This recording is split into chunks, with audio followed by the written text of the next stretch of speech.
বছরের পর বছর চলে গেলেও কোনো উন্নয়ন হয়নি, একেবারে অন্ধকারে থেকে গেছে গোটা গ্রাম। অভিযোগ, বিজেপিকে ভোট দেওয়ার অপরাধে এই গ্রাম উন্নয়ন থেকে বঞ্চিত। ঘটনা মুর্শিদাবাদ জেলার সাগরদিঘি থানার বড়ালা গ্রাম পঞ্চায়েতের পরানপুর গ্রামের অধিবাসীদের অভিযোগ, এই গ্রামে ঢোকার জন্য কোনো পাকা রাস্তা নেই। কখনো এবড়ো খেবড়ো মাটির রাস্তা, আবার কখনো জমির আলই ব্যবহার করতে হয় তাদের। সরকারি রাস্তা থাকলেও সেই রাস্তা পাকা হয়নি, বর্ষার সময় গ্রামে ঢোকা যায় না। আবার গ্রাম থেকে স্কুল, কলেজ, বাজার, হাসপাতালে পৌঁছানো প্রায় অসম্ভব হয়ে দাঁড়ায়। বর্ষাকালে গ্রামে নিয়ে যাওয়া যায় না কোনো গাড়ি, কোনো মোটর বাইক বা সাইকেল, পায়ে হেঁটে কাদার মধ্যে দিয়ে যাতায়াত করতে হয়। এলাকাবাসীদের অভিযোগ, বিগত তৃণমূল সরকারের আমলে তারা রাস্তা নির্মাণের জন্য বারংবার প্রশাসনের কাছে আর্জি জানিয়েছেন, তৃণমূলের প্রতিনিধিদের কাছে আবেদন করেছেন, কিন্তু তবুও তারা অবহেলিত থেকে গেছে। বড়ালা অঞ্চলের প্রধান ইলিয়াস শেখ জানান, আমাদের পাড়া আমাদের সমাধান প্রকল্পে এই গ্রামের রাস্তা মেরামতের জন্য টাকা বরাদ্দ করা হয়েছে, কিন্তু এখনো সেই কাজ হয়নি কেন সে বিষয়ে তিনি অজানা রয়েছেন। অপরদিকে বিজেপি নেতা জয়ন্ত মণ্ডল জানান, আগামী 48 ঘন্টার মধ্যে যদি ওই গ্রামের রাস্তার বরাদ্দকৃত টাকা সমাধান না হয়, রিটেক আগামী 48 ঘন্টার মধ্যে যদি ওই গ্রামের রাস্তার বরাদ্দকৃত টাকার সমাধান না হলে বৃহত্তর আন্দোলনে নামবেন বলে হুঁশিয়ারি দিয়ে থাকেন। তবে বর্তমান বিজেপি সরকারের কাছে গ্রামবাসীদের আবেদন, অবিলম্বে যেন পাকা রাস্তা নির্মাণ করা হয়। Bureau report, ZTV Bangla.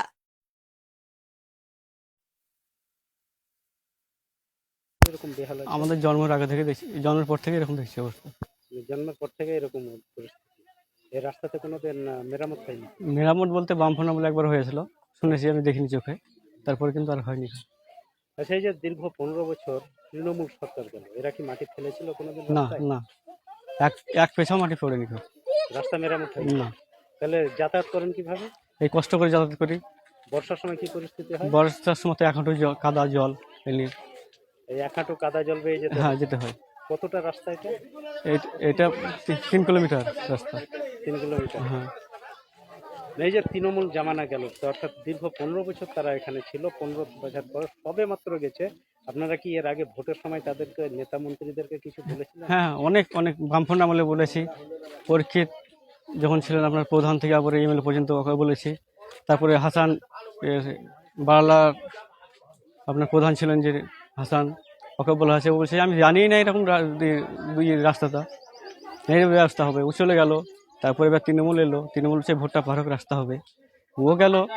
কতজন আসছে, ভোট আসছে আর বলছে হ্যাঁ ভোট পার হোক রাস্তা হবে, কিন্তু ভোট নিয়ে হচ্ছে না। না। আচ্ছা, এই গ্রামে কি কোনো স্কুল আছে? না, স্কুল নেই। তাহলে কোথায় যান? না, প্রাইমারি স্কুল আছে ওখানে পাশের গ্রামে? পাশের গ্রামে। মানে কি চাইছেন আপনারা? আমরা চাইছি আমাদের এই রাস্তাটা যত তাড়াতাড়ি সম্ভব হয় মেরামত করার। আপনার নাম? জিতেন কুমার মন্ডল। আচ্ছা, এই গ্রামটার নাম কি? পরানপুর গ্রাম, অথচ প্লাস আপনার মৌজা পরানপুর। কোন অঞ্চল? বাড়ানো 4 নম্বর বাড়ালা অঞ্চল।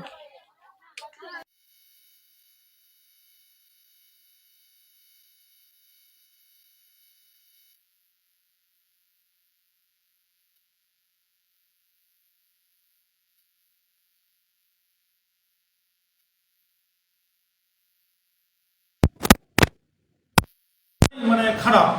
গ্রামের ভিতরে ওদের গ্রামেরটা ঢালাই আছে, কিন্তু যেখান থেকে কৃষ্ণপুর গোরস্থান থেকে যেটা গ্রামে যাচ্ছে সেই সেই জায়গাটা খুবই খারাপ অবস্থা। কিন্তু ওই রাস্তার জন্যে আমরা যেটা পথশ্রী থেকে একটা পথশ্রী বুঝিয়ে আপাস থেকে একটা যে কাজ দিয়েছিল আমাদেরকে প্রত্যেকটা পাড়ায় 10 লাখ করে, সেই থেকে কিন্তু ওদের ওই রাস্তাটা আমরা মেম্বার সাহেবদেরকে দিয়ে আমরা ওই রাস্তাটাকে ভরে দিয়ে করেছিলাম। তা যেহেতু ইলেকশন হয়ে গেল, ইলেকশন হওয়ার পরে কাজটা ইলেকশনের আগে করতে পারিনি, এখন ইলেকশন হয়ে গেছে, এখন এই মুহূর্তে কিভাবে আছে আমি সঠিক বলতে পারছি না, একটু জেনে আমাকে বলতে হবে পথশ্রী যে আবাসের কাজের পরিস্থিতিটা কি আছে, এটুকু আমি জানি না। কিন্তু ওই মানুষগুলো সত্যিকারই খুব কষ্ট করছে। মানে পাড়াই সমাধান যে প্রকল্পটা ছিল তখন রাজ্য সরকারের, তখনটা সেই পাড়াই সমাধান প্রকল্পের আওতায় ওটা আনা হয়েছিল, তাই তো? হ্যাঁ, পাড়ার ইয়েতে আনা হয়েছিল ওটা 2 ভাগে টাকাটাকে ওদের মানে যেখানে ঢালাই দামের আছে সেই পর্যন্ত টেনে দেওয়া হয়েছিল। ওখানে একটা পিত্তলাও আছে, ওই পিত্তলার পাশ দিয়ে রাস্তাটা যাবে আর কি।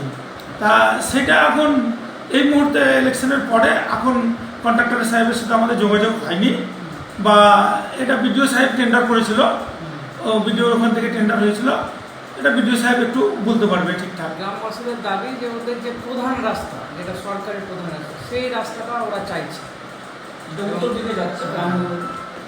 এই ব্যাপারে আপনি ঊর্ধ্বতন কর্তৃপক্ষকে জানাবেন কিনা বা পদক্ষেপ নেবেন কিনা? আমি পরানপুরের যে ওদের মেন রাস্তা সেটা দেখেছি, ওদের অনেক বড় রাস্তা আছে, একদম মানে বললাম কিছু নয়, একদম বিশাল বড় রাস্তা আছে, সেটা কিন্তু অনেকটা ঘুরে যাবে। আপনার ওটা রামভদ্রপুর হয়ে আপনার চারগাছি হয়ে ওইটা দিয়ে যাবে। তা ওই রাস্তাটা ধরেন আমাদের পঞ্চায়েতের ক্ষেত্রে হবে, না হওয়ার কিছু নয়, কিন্তু অনেক দেরি হয়ে যাবে। যদি ওটা পথশ্রী থেকে হয়ে যায় তাহলে আমাদের খুব মানে সুবিধা হয় ওই রাস্তাটা, যদি ওইটা হয়। আপনার নাম পরিচয়?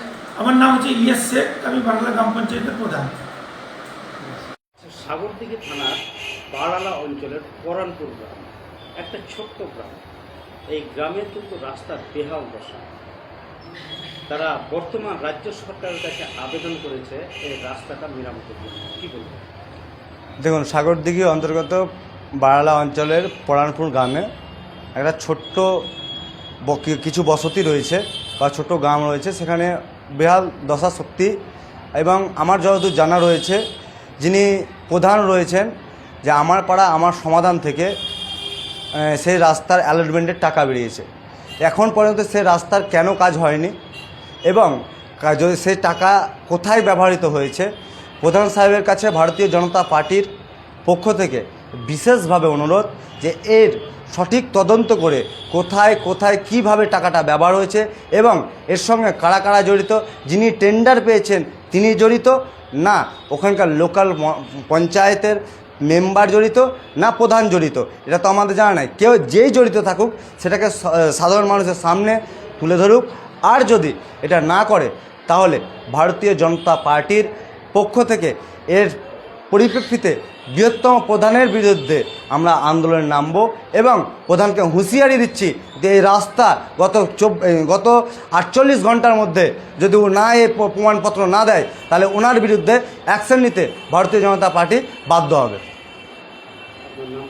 আমার নাম জয়ন্ত মণ্ডল, জঙ্গিপুর জেলা বিজেপির তপশিল মোর্চার সহসভাপতি।